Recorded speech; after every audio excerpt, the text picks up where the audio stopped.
السلام علیکم ناظرین، یہ ویڈیو ان لوگوں پر کرارا تماچا ہے جو کہتے ہیں کہ عید میلاد النبی نہیں منانا چاہیے۔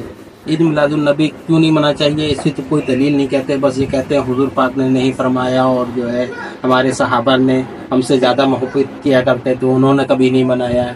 آئیے جانتے ہیں مفتی اکمل صاحب سے جو اس میں کیا بیان کرتے ہیں۔ اولاً تھوڑا سا میں یہ 12ویں شریف کے بارے میں عرض کر دوں کہ جیسے ہی میلاد مصطفیٰ صلی اللہ علیہ وسلم کا مہینہ آتا ہے اور مسلمان اس مہینے میں خوشی منا کے اللہ تبارک و تعالیٰ کی بارگاہ میں درجات کی بلندی کا سامان کرنے کا ارادہ کرتے ہیں تو شیطان کو بہت تکلیف ہوتی ہے، اور شیطان نہیں چاہتا کہ مسلمان اپنے نبی سے اظہار محبت کے ذریعے اللہ تعالیٰ کا مزید قرب حاصل کریں، تو سینکڑوں قسم کے وسوسے ہمارے ذہن میں ڈالنے کی کوشش کرتا ہے۔ یہ خوشی کیوں مناتے ہیں، جھنڈے کیوں لگاتے ہیں، لائٹنگ کیوں کرتے ہیں، جلوس کیوں نکالا جاتا ہے، یہ کہاں سے ثابت ہے؟ کیا نبی کریم صلی اللہ علیہ وسلم نے ایسا کیا؟ کیا اس کا حکم دیا تھا؟ یا خود صحابہ کرام نے ایسا کیا؟ کبھی کہتے ہیں صحابہ کرام ہم سے بڑھ کے عاشق رسول تھے، بتاؤ اگر کرنا ہوتا تو وہ کرتے، ہم کیوں کریں؟ اس طرح جب وہ پیدر پہ کویسچنز آتے ہیں، اور بات وہی ہے جو میں نے پہلے آپ کی خدمت میں عرض کی کہ ہمارے پاس ذہن میں دفاعی مواد تو موجود ہی نہیں ہوتا، وہ دلائل موجود نہیں ہوتے جس کی وجہ سے ہم سامنے والے کو قائل کر سکیں۔ تو بچے اولاً آتے ہیں گھر والوں کے پاس، جب وہاں سے کچھ نہیں ملتا تو وہ جاتے ہیں کسی مسجد وغیرہ میں، بعض اوقات وہاں پہ بھی لفٹ نہیں کرائی جاتی۔ تو پھر آج کل علم حاصل کرنے کا سب سے پاورفل ذریعہ ہے سوشل میڈیا، کہ جا کے بیٹھ جاتے ہیں سوشل میڈیا پہ، اور وہاں پہ ہر طرح کا جاہل ترین آدمی بیٹھا ہوا ہے جس کو دین کی الف بھی نہیں آتی، اور معذرت کے ساتھ میں لفظ کہوں گا اس کو استنجا کرنا آتا نہیں ہے، اور وہ وہاں بیٹھا ہوا قرآن حدیث کے دلائل دے رہا ہے، اور پھر وہ الٹے سیدھے دلائل پڑھنے کے بعد تو اور انسان کا ذہن گٹ مٹ ہو جاتا ہے۔ تو کچھ باتیں بس میں اس کے بارے میں عرض کر کے پھر اپنے بیان کی طرف آؤں گا۔ دیکھیں، میلاد مصطفیٰ صلی اللہ علیہ وسلم کی لغوی بحث کو چھوڑ کر ہم اس لفظ کو بولتے ہیں چند افعال و اعمال کے مجموعے پر، کہ یہ ہم میلاد مصطفیٰ منا رہے ہیں، مثلا اس میں کھانا کھلانا، سرکار کے فضائل بیان کرنا، نعت خوانی کی محافل ہیں، جھنڈے لگانا، لائٹنگ کرنا، جلوس نکالنا، ان تمام چیزوں کے مجموعے کا نام رکھ دیا جاتا ہے میلاد مصطفیٰ، کہ یہ میلاد مصطفیٰ منا رہے ہیں۔ اور اگر دیکھا جائے تو اصل میں سرکار کی ولادت پاک کی خوشی ہم منا رہے ہوتے ہیں، اس کے لیے طریقہ اختیار کرتے ہیں، تو ان تمام کو کہہ دیتے ہیں جی میلاد کی محفل ہو رہی ہے، میلاد مصطفیٰ منا رہے ہیں۔ تو پہلی بات تو یہ کہ خوشی منانا اور خوشی کا اظہار کرنا، یہ دونوں چیزیں قرآن کے حکم سے ثابت ہیں۔ اللہ تعالیٰ فرماتا ہے قُلْ بِفَضْلِ اللَّهِ وَبِرَحْمَتِهِ فَبِذَلِكَ فَلْيَفْرَحُوا، اے حبیب کریم صلی اللہ علیہ وسلم آپ ان لوگوں سے فرما دیجئے کہ اللہ کے فضل اور اس کی رحمت پر چاہیے کہ خوشی کا اظہار کریں۔ کہنے والا کون ہے؟ اللہ تبارک و تعالی۔ اور اگر میں آپ سے پوچھوں کہ اللہ کا سب سے بڑا ہم پر کیا گیا فضل کیا ہے اور اس کی نازل کردہ رحمت کیا ہے، تو ہر مسلمان بے اختیار کہے گا کہ ہمارے نبی کریم صلی اللہ علیہ وسلم سب سے بڑا اللہ کا فضل، سب سے بڑی اللہ کی رحمت، کہ ہمارے سرکار کے قدموں سے ہمیں قرآن ملا ہے، ایمان ملا ہے، حتیٰ کہ اللہ تبارک و تعالی نے اپنی معرفت بھی اس وقت تک چھپا کر رکھی جب تک اپنے حبیب کو ظاہر کرنے کا ارادہ نہ فرمایا۔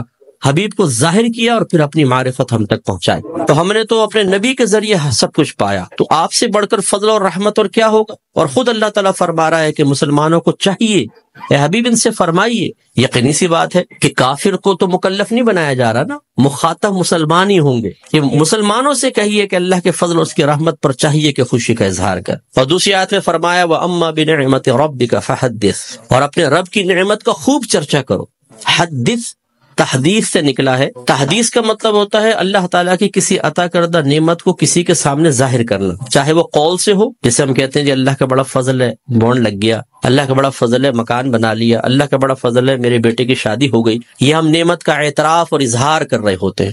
اور اسی طریقے سے مختلف اعمال و افعال سے بھی بعض اوقات تحدیث نعمت ہوتی ہے۔ ایک دفعہ ایک صحابی نبی کریم صلی اللہ علیہ وسلم کی خدمت میں آئے، جو پھٹے پرانے سے تھوڑے کپڑے پہنے ہوئے تھے، مفلوق الحال سے تھے، تو سرکار نے فرمایا کہ کیا تمہارے پاس کوئی مال نہیں ہے؟ عرض کیا رسول اللہ صلی اللہ علیہ وسلم الحمدللہ ہر طرح کا مال ہے، مویشی ہیں، دراہیم ہیں، دنانیر ہیں، باغات ہیں۔ تو سرکار نے شاید فرمایا پھر اللہ کی نعمت کا اثر آپ پر ظاہر ہونا چاہیے. اپنے آپ کو ایسا نہ رکھو بلکہ ایسے لباس پہنو، ایسی عادات و اطوار رکھو، ایسا طور طریقہ رکھو کہ لوگ جان جائیں کہ اللہ تعالیٰ نے آپ کو نعمتوں سے نوازا ہے. تو بتائیے کہ جب میلاد مصطفیٰ صلی اللہ علیہ وسلم آئے تو کیا ہمیں اپنے نبی کی اس طرح خوشی کا اظہار نہیں کرنا چاہیے تاکہ یہ ظاہر ہو کہ اللہ تعالیٰ نے ہمیں اپنے نبی کی سب سے بڑی نعمت سے نوازا ہے. جب عام دولت کے لیے سرکار نے فرمایا تمہیں اللہ نے دولت دی ہے، اس کا اثر تم پہ ظاہر ہونا چاہیے، اس نعمت کا اثر ظاہر ہونا چاہیے. تو بتائیے کہ جب میرے سرکار تشریف لائے اس نعمت کا اظہار کیوں نہیں چاہیے؟ تو یہ دونوں چیزیں قرآن سے ثابت ہے. تو خوشی منانا اور نعمت کا اظہار کرنا، جب اللہ تعالیٰ نے اس کا حکم دے دیا، اجازت دے دی، تو پھر ہر وہ طریقہ اختیار کرنا جائز ہوگا جس کو قرآن اور حدیث نے منع نہیں کیا ہے. یہ اچھی طرح اصول یاد رکھیے، کسی چیز کے جائز قرار دینے کے لیے دلیل نہیں چاہیے ہوتی، کسی چیز کو ناجائز قرار دینے کے لیے دلیل درکار ہے. مثال کے طور پر میں آپ سب سے پوچھتا ہوں، جو آپ نے ٹوپیاں پہن رکھی ہیں جائز ہے کہ ناجائز؟ بتائیں، بولیں، لائیں، ثابت کریں قرآن و حدیث.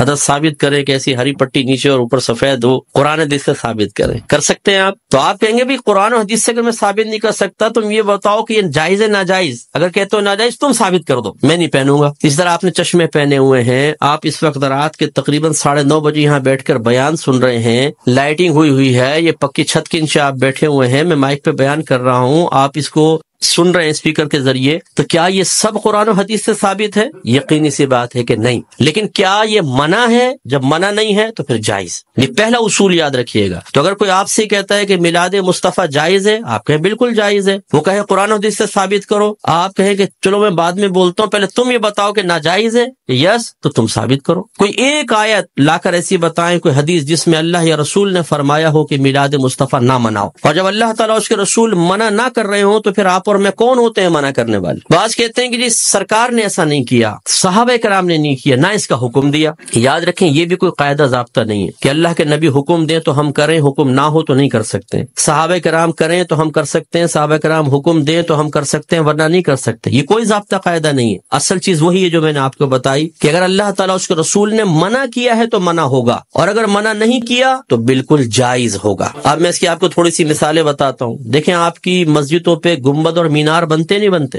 آپ پوچھیں، کویسچن کریں، ہر مکتب فکر کی عبادت گاہ کے اوپر گنبد اور مینار ہے. کیا اللہ کے نبی نے اس کا حکم دیا تھا؟ صحابہ کرام نے حکم دیا؟ یا اللہ کے نبی نے بنائے، یہ صحابہ نے بنائے؟ نہیں، یہ بہت بعد کی ایجادات اور ہر مسجد کے اوپر ہیں. یہ کیسے بدعت اور ناجائز کیوں نہیں ہو جاتے؟ قرآن پاک پہ زبر زیر پیش سرکار کے دور میں نہیں تھا، نہ صحابہ کے دور میں، بہت بعد میں لگے ہیں. 6 کلمے سرکار کے دور میں باقاعدہ اس طرح مرتب شدہ نہیں تھے، یہ بعد میں ہے. ایمان مفصل، ایمان مجمل پہلے نہیں تھی، یہ بعد میں ہے. اور اگر سرکار کے ہی دور کو لے لیں، سرکار نے قرآن کو مجتمع نہیں کیا تھا، صدیق اکبر کے دور میں ہوا ہے. سرکار کے دور میں، صدیق اکبر کے دور میں تراویح 20 رکعت ایک امام کے پیچھے نہیں ہوتی تھی. عمر فاروق رضی اللہ تعالیٰ عنہ نے کی ہے. اور ان پہلے 3 ادوار میں جمعے کی صرف ایک اذان ہوتی تھی جو اذان ثانی کہلاتی ہے. پہلی اذان حضرت عثمان غنی رضی اللہ تعالیٰ عنہ نے ایجاد فرمائی ہے. یہ ایک بازار تھا، وہاں پر ایک مقام زورہ تھا. جب مدینے میں وسعت پیدا ہوئی، اذان ہوتی تھی، دور تک آواز نہ پہنچ پاتی تھی، لوگوں تک اعلان نہ پہنچ پاتا تو آنے میں دیر ہو جاتی تھی. تو پھر آپ نے فرمایا کہ ہم ایک اذان اور شروع کریں گے جو اصل اذان سے، جو دوسری اذان ہے اس سے آدھے پونے گھنٹے پہلے بازار کے پاس ہوگی تاکہ لوگ ہوشیار ہو جائیں اور جمعے کی تیاری کر سکیں. ہر مکتبہ فکر جو جمعہ پڑھتا ہے وہ پہلی اور دوسری دونوں اذانیں دیتا ہے. وہاں یہ کویسچن کیوں نہیں پیدا ہوتا کہ جب اللہ کے نبی نے نہیں کیا تو پھر حضرت عثمان غنی نے کیسے کر لیا؟ اس کا مطلب ہے جب ضرورت پیش آتی ہے تو یہ اللہ کے نبی کی تعلیم ہے. خود صحابہ کرام نے ہمیں تعلیم دی ہے کہ آپ کسی بھی ایسی چیز کو شروع کر سکتے ہیں کہ جس کو اللہ تعالیٰ اس کے رسول نے منع نہیں کیا ہے. اسی طرح مدارس کا قیام آپ دیکھ لیں، ان میں سلیبس ہم نے رکھا ہوا ہے. اور اسی طرح میں آخری بات بس یہ مثال دیتا ہوں، ہر مسجد میں جماعت کے کچھ اوقات مقرر ہوتے ہیں. فجر اتنے بجے، ظہر اتنے بجے، عصر، مغرب، عشاء. کیا نبی کریم صلی اللہ علیہ وسلم نے حکم دیا تھا کہ اس وقت جماعت کرو؟ صحابہ کرام نے نہیں، ہم نے اپنی سہولت کے اعتبار سے کیا ہے. اور یہ ایک اعتراض کا بہت بڑا جواب بھی بن سکتا ہے. لوگ کہتے ہیں کہ آپ یہ 12ویں کا انتخاب کیوں کرتے ہیں؟ یہ بتائیں. اپنے پاس سے دن خاص کر لینا صحیح نہیں ہے، اپنے پاس سے دن خاص کر لینا صحیح نہیں ہے. تو یہاں میں آپ کو سمجھا دوں کہ کسی ایک چیز کو دوسری چیز کے ساتھ خاص کرنا 2 طرح کا ہوتا ہے. اللہ تعالیٰ اس کے رسول نے خاص کیا تو اسے کہتے ہیں تخصیص شرعی، یعنی خاص کرنا شریعت کی طرف سے. اور اگر اللہ تعالیٰ اس کے رسول نے نہیں کیا، آپ اور میں کر لیں. جیسے ہم بچے کی سالگرہ کے لیے ڈیٹ کرتے ہیں، فکس کرتے ہیں، اس طرح بچی کی شادی کے لیے ڈیٹ ہم آپس میں مشورہ کر کے فکس کرتے ہیں. کوئی تقریب کرنی ہوتی ہے اس کے لیے، اسی طرح دارالعلوموں کے اندر سال شروع کرنا آخر کے لیے، اسی طریقے سے مسجدوں میں جماعت کے اوقات. یہ جو ہم اپنے پاس سے ایک چیز کو دوسری کے ساتھ خاص کرتے ہیں، اس کو کہتے ہیں تخصیص عرفی. تو تخصیص عرفی کو تخصیص شرعی بنانا غلط ہے. کہ مثال کے طور پہ اگر ہم 12ویں کو 12ویں تاریخ میں کر رہے ہیں تو ہم کہیں کہ اسی تاریخ میں ہوگی، اس کے علاوہ نہیں ہوگی، یہ غلط ضرور ہوگا. لیکن ایک چیز کو دوسری چیز کے ساتھ خاص کر دینا اگر لازم اور ضروری سمجھ کر نہ ہو اور پھر بھی ناجائز ہو، تو جتنی میں نے آپ کو مثالیں دی ہیں بتائیے، پھر بیٹی کی شادی فکس کرنا بھی ناجائز ہونا چاہیے. یہ کوئی دنیاوی معاملہ نہیں ہے. نکاح تو سنت ہے. سرکار نے فرمایا نکاح من سنتی فمن راغب عن سنتی فلیس منی. نکاح میری سنت سے ہے، جو میری سنت سے بے رغبت ہوا وہ مجھ سے نہیں. تو اب جب بچی کی شادی کی باری آئے اور دولہا والے پوچھے جی کون سی تاریخ رکھنی ہے، تو کہ خبردار تاریخ فکس کرنا منع ہے. تو شادی ہوگی کب؟ بس ہو جائے گی بغیر فکس کیے.